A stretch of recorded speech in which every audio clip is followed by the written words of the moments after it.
መጽሐፈ ምሳሌ ምዕራፍ 24 ልጄ ሆይ በክፉ ሰዎች አትቅና፣ ከእነርሱ ጋርም መሆንን አትውደድ። ልባቸው ግፍን ታስባለችና ከንፈራቸውም ሽንገላን ትናገራለችና።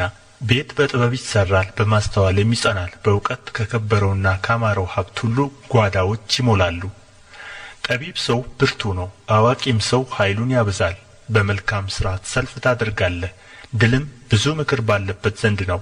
ጥበብ ለሰነፍ ከፍ ብላ የራቀች ናት፣ በበርም አፉን አይከፍትም። ክፉ ለማድረግ የሚያስብ ተንኰለኛ ይባላል። የስንፍና ሐሳብ ኀጢአት ነው፣ ሰዎች ፌዘኛውን ይጸየፉታል። በመከራ ቀን ብትላላ ጉልበትህ ጥቂት ነው። ወደ ሞት የሚነዱትን ታደግ፣ ሊታረዱ የተወሰኑትን አድን። እነሆ ይህን አላውቀውም ብትል ልቦችን የሚመረምር እርሱ አያስተውልምን? ነፍስህንም የሚመለከት እርሱ አያውቅምን? ለሰውስ ሁሉ እንደ ሥራው አይመልስለትምን? ልጄ ሆይ መልካም ነውና ማር ብላ፣ ወለላም ለጣምህ ጣፋጭ ነው። ጥበብም ለነፍስህ እንዲሁ እንደሚሆን እወቅ። ብታገኘውም ፍጻሜህ መልካም ይሆናል፣ ተስፋህም አይጠፋም። እንደ ኀጥእ በጻድቅ ቤት ላይ አትሸምቅ፣ ማደሪያውንም አታውክ። ጻድቅ 7 ጊዜ ይወድቃልና ይነሣማል፣ ኀጥኣን ግን በክፉ ላይ ይወድቃሉ።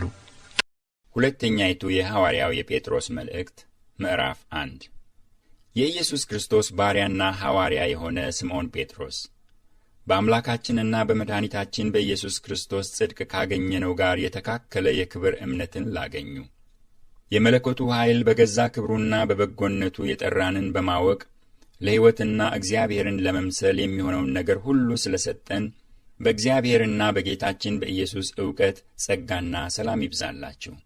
ስለ ክፉ ምኞት በዓለም ካለው ጥፋት አምልጣችሁ ከመለኮት ባሕሪ ተካፋዮች በተስፋ ቃል እንድትሆኑ በእነዚያ ክብርና በጎነት የተከበረና እጅግ ታላቅ የሆነ ተስፋን ሰጠን።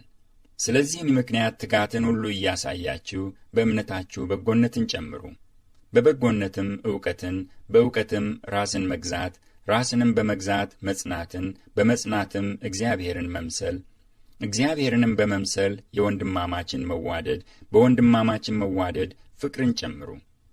እነዚህ ነገሮች ለእናንተ ሆነው ቢበዙ በጌታችን በኢየሱስ ክርስቶስ ዕውቀት ሥራ ፈቶችና ፍሬቢሶች እንዳትሆኑ ያደርጓችኋልና።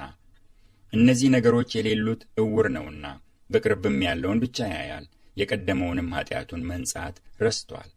ስለዚህ ወንድሞች ሆይ መጠራታችሁንና መመረጣችሁን ታጸኑ ዘንድ ከፊት ይልቅ ትጉ። እነዚህን ብታደርጉ ከቶ አትሰናከሉምና። ያዕቆብ ምዕራፍ 3 ወንድሞቼ ሆይ ከእናንተ ብዙዎች አስተማሪዎች አይሁኑ፣ የባሰውን ፍርድ እንድንቀበል ታውቃላችሁና። ሁላችን በብዙ ነገር እንሰናከላለንና፣ በቃል የማይሰናከል ማንም ቢኖር እርሱ ሥጋውን ሁሉ ደግሞ ሊገታ የሚችል ፍጹም ሰው ነው።